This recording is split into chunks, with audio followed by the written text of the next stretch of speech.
Астана қаласы, Барыс аренасы және әлемдік Гранд Слем. Біреу білсе, біреу білмес, дәл осы жерде бірер күннен кейін әлемдік аламан өтеді. Оған 46 елден 400-ге жуық спортшы қатысады. Міне осындай абырда сабыр, қазір дайындық жұмыстары. Мен осының қарсаңында өзіміздің ұлттық құрамаларын енді білетін шығарсыздар, барынша қолдап спортшыларымыздан эксклюзивті сұхбаттар жазып, керек болса бірге күресіп деген сияқты осындай шығарылымдарды ұсынып жүрмін. Және бүгінгісін мен ұлттық құрама сапындағы 81 келіге дейінгілер арасындағы Абылайхан Жұбаназарға арнағым келеді. Қазір сұхбат жазып, көпшіліктің көкейінде жүрген сұрақтар бар, соны қойып, барлығын біліп, соны назарларыңызға ұсынсам деген мақсат. Ендеше уақыттарыңызды алмай қазір бастайын. Кеттік!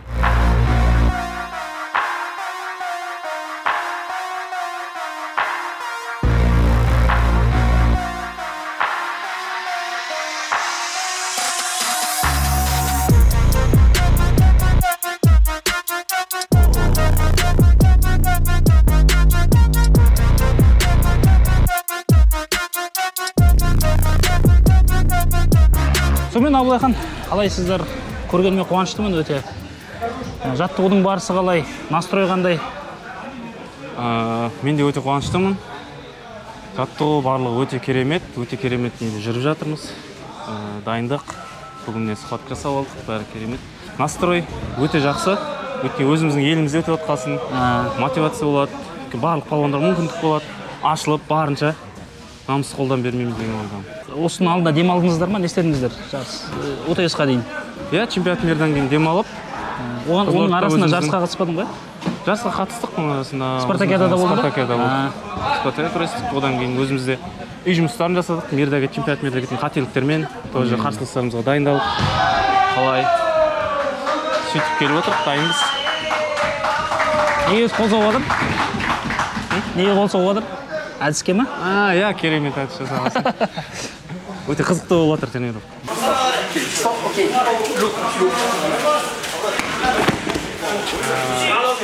Мобиль. Yes. No мобиль. Дистанс, no. Бәсе, байқан бірінші күн болғасын ба әлде? Үнемі осындай ма? Үнемі осындай. Динамика жақсы екен жігіттерде? Иә, жақсы, бәрі көңілді, керемет. Жаңағы әлем чемпионатында қателікпен жұмыс істедім деп жатсың ғой? Не қателіктер болды? Өзің енді қайталап көрген шығарсыздар, сараптама жасадыңыздар, одан кейін нені ескердің өзің? Иә, үйде үй жұмыстарын жасап, анализ жасап, видеомызды көріп қайтып. Өйткені мен ұтып келе жатырып, асығып кеттім да, палуанға. 2 видеосын алғыздым, асығыстық жасап, тағы да тез ұтам деген оймен асығып. Жеңіп тұрып, салқынқанды күрес көрсету керек еді маған. Иә, жеңіп тұрып, асығыстықтың кесірінен. Ал бұлай бәрі жетіп тұр ма? Физика? Иә, әрине. Шаршап қалған деген әңгіме жоқ қой. Шыдамдылық барлығы жетеді. Құдай қаласа көрсетеміз.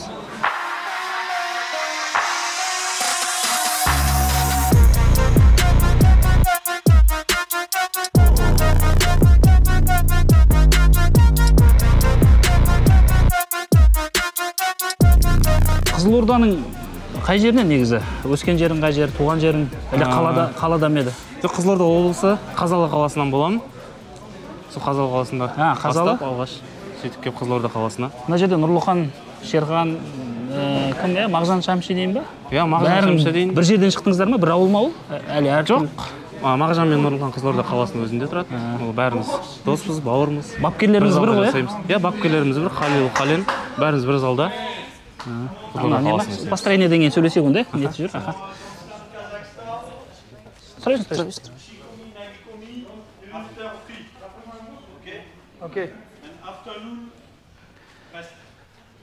Жаттығу жиыны. Бұл жерде Қазақстан бар, Франция бар, Ұлыбритания бар, сондай бірлескен жаттығу жиыны Гранд Слемнің алдында. Командуй! Сақ, түзел, тік тұр, рей!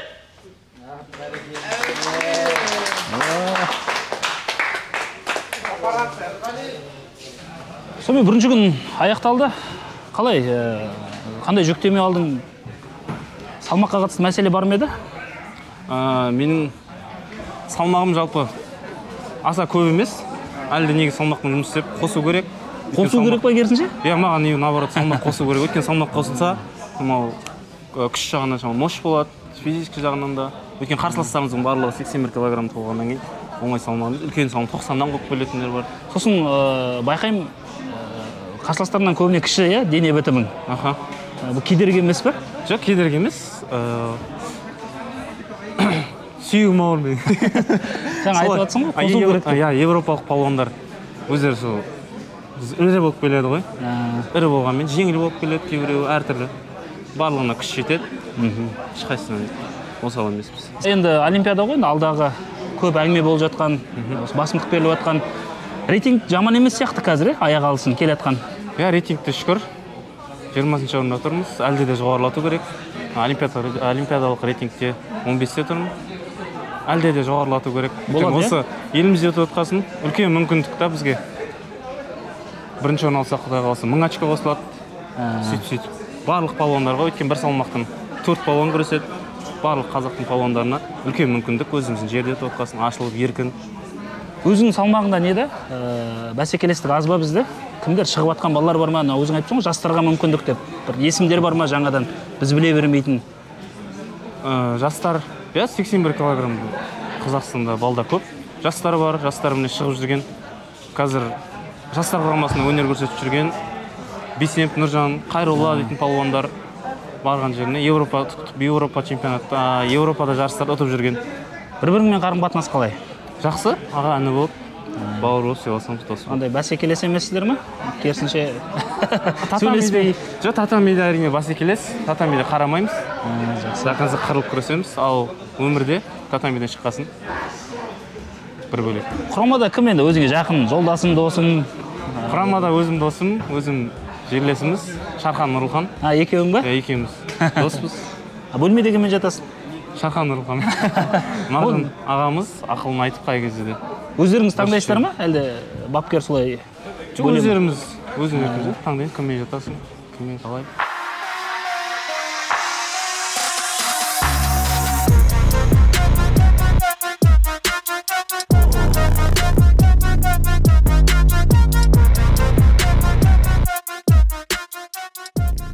Франция мамандары қазақша сөйлейтінін көрдік. Қазақша үйретіп қойыпсыздар. Иә, ол кісілеріне келгеніне 1 жыл болды. Қазақша сөйлейді. Сөйлегенде кейбір сөздерді айтады ғой, енді толық сөйлеп. Аяқ, жақсы. Қол, сондай жерлерді ғана. Жақсы ол кісілерді қарым-қатынас өте. Парижге дейін енді еркін сөйлейтін шығар, үйреніп. Солай қаласа сөйлетеміз. Бізде әрине олар қазақша сөйлейді, біз ағылшынша сөйлеуге сондайға тырысып жатыр. Өткен шетелге шыққан кезде өте керек болады. Ағылшыншаң қалай өзіңнің? Ағылшыншам 40-50% ғана. Көп емес, енді үйреніп жатырмыз. Жаттығу кезінде спарринг кіммен тұрасың көбіне? Жалпы ондай принцип бар ма? Осы керек, ауыр болу керек деген сияқты қарсыласың? Иә, өзімізге ыңғайлы палуанды аламыз. Қалай? Өзіміздің бірге мына інімізді алып келдік. Жастар құрамасында көрсетеді. Ол да міне артымыздан келе жатқан Алтай Акбар деген. Сол палуанмен жаттығу жасаймыз. Ұзын палуан керек болса, ұзын палуанды бой аласа, салмақ ауыр, әртүрлі кезде қалай. Палуанды неге қарсыластарымыз дайындалған кезде солай ыңғайлы аламыз. Оңға тұратын болу, солға тұратын болу. Екеуіңе келетін байқап жүрмін, иық арқылы лақтырасың, қарсыластарды. Сол ма негізгісі? Өзі қазақ дзюдошылардың бәрінің солау демейміз, біз қанымызға неге жақын ғой? Қазақ дзюдошыларында мынандай әдіс деген жоқ. Барлығы немен дарын ғой енді барлығында. Кез келген алтта жығады, шалтта жығады деген. Мен де өзімде қатық болған мен афрым жасауым керек деген жоқ. Барлық көп прием жасай берем. Әр адам өзінің преимуществосы болады ғой. Иә. Менде преимущество сол. Кез келген әдісті. Ондай не жоқ, басымдық беретін бір үштік жоқ па? 2-3 әдісім бар негізі. Қандай? Толық жақсы. Мысалы, передний әдісін жасайын, подхват, скрутка дейді.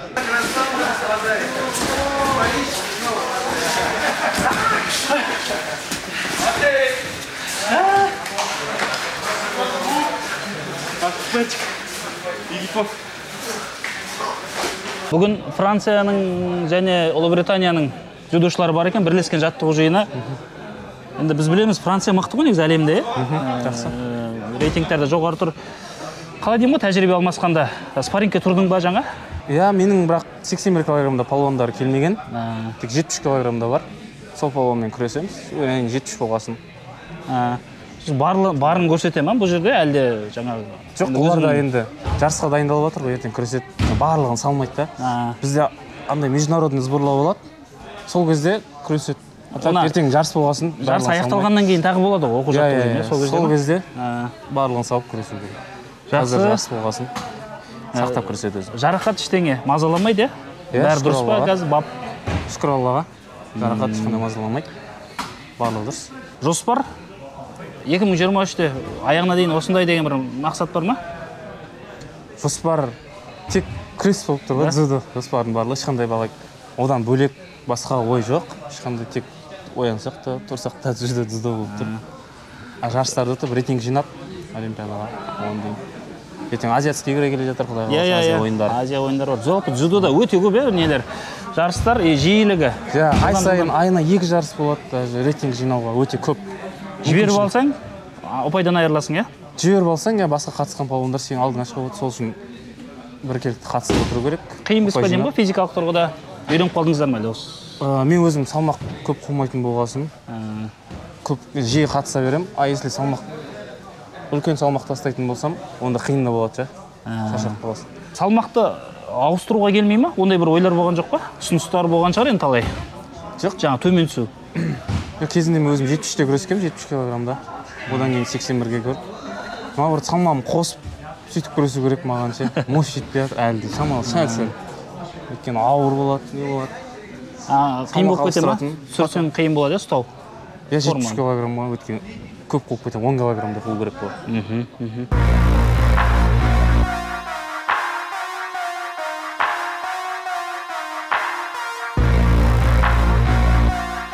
Жеке өмірші, не болып отыр? Жаңа айтып, оқу жаттығу жиында жүресіздер жалпы, дзюдошылар. Үйленуді айтатын шығар үйдегілер, иә, үйдегілер. Үйіме жиі барам, өйткені Қазалы қаласына, Қызылорда қаласына болады, көбінесе оқу жаттығында жиі жүреміз. Қызылорда қаласында болғанда үй жұмыстарын жасаймыз. Қазалыға 4 айда, 5 айда бір рет барып тұрам ата-анама. Сол кезде сөйлесеміз. Ата-анаң тамағын жеп, күш алып, олдың өзі энергиялы, ауылға барып, атқа мініп, үйлену туралы сөйлесеміз. Бірақ енді пока әзірге үйлену туралы ой жоқ. Олимпиададан кейін болмаса, ой мазалап жүрген жоқ. Кедергі ма, сондай бір не бар ма? Кедергі ешқандай емес. Негізі адам өзіне байланысты деп ойлаймын. Ешқандай кедергі. Үйленіп те күресіп жүрген балалар бар? Иә, үйленіп те жақсы көресіз. Кейбіреуіне үйленген жағады, кейбіреуіне жақпайды. Жақсы. Өзің туралы енді біз жасөспірім кезінде, жастар кезінде күресіп жүргенді білеміз, жалпы татамидегі Абылайханды білеміз ғой. Бұлай, өмірде қандай хоббиің бар, біз білмейтін қандай қырларың бар деймін ма? Домбыра тартып, ән айтып. Жоқ, ондай. Атпен жүгіріп. Өнер жағына. Иә, мен өзім бассейнге түскен жақсы көрем. Қалаға барғанда бассейнге түсіп тұрам жиі. Атқа мінген жақсы, атқа мініп тұрам. Аз демалыстарында не істейсің мысалы? Кеше бір күн демалдыңыздар, өзі аптасында бір демалыстар бар. Қалаға барып, бассейнге түсіп, пляжға барып дегендей. Бассейнге түсу деген ол жүктеме ғой бәрібір. Ол тренировка болды. Жоқ, сендер бассейнге түсіңдер деп айтып жібермейді. Өзіміз демалыс ретінде маған үйде жатып алып, ұйқын қандырып, түн кешкесін ұйықтап деген өйтсем, наоборот не істеймін, демала алмаймын ше. Активный, гиперактивный ма андай? Иә, маған табиғатқа шығып, демалып сондай балыққа шыққан. Мына. Сөйтсем әдемі демалып, ойым тынышталып. Спортивный риболовство деген бар ғой бізде. Ақша бөледі саған бөлек. Жақсы. Абылайхан деген жігіт осы, енді біз бұған дейін көріп жүрдік жаңағыдай жарыс кезінде. Өте сұсты, әйтеуір жарыс өтетін күн қабағын түйіп алып кіресің залға. Ойлағанға осы сондай тұйық, сондай қатты жігіт па деп. Жұмсақ екен, қарапайым, кішіпейіл. Иә, өмірде кәдімгідей қарапайым, қатты не жоқ, принцип. Қабақ түйіп деген. Ағайлар не деп отыр? Осы жарысқа қатысты. Қандай мақсат қойып отыр? Жеке жаттықтырушың бар, бас бапкер бар. Өте үлкен сенім артып отыр. Өте үлкен жауапкершілік. Елімізде болғасын әнұран шырқату керек. 81 салмақта. Бірақ енді ауыртпашылық қойғанмен қатты алмау керек сияқты мен оны меніңше. Өйткені қатты албасаң миға ма? Нагрузка болып қалады өзінше. Жай жеңіл қабылдап, бірақ до конца күресу керек.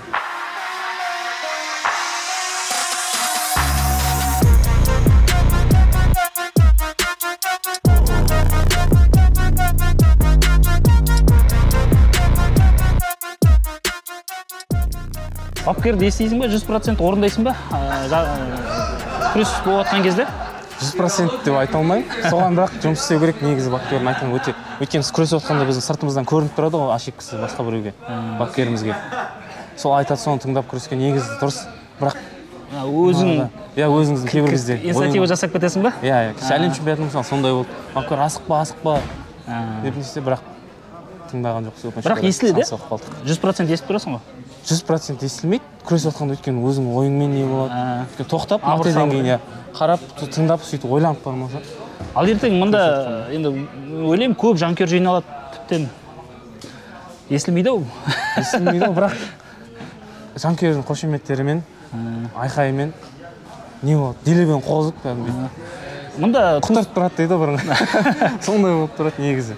Жағатын жақсы, иә, көп қолдау болса. Жақсы, иә. Ол жақсы екен. Кейбіреулер керісінше толқып кетеді ғой қатты. Кейбіреулер толқып кетеді. Маған наоборот жағады, арқам қозып, күрескім келіп, құтырып дегендей ғой. Туыстарың бар ма еді осында? Туыстарым бар. Арнайы келетін адамдар бар ма? Арнайы Қызылордадан жанкүйерлерің бар. Менің жеңгем бар. Осы жақта ма?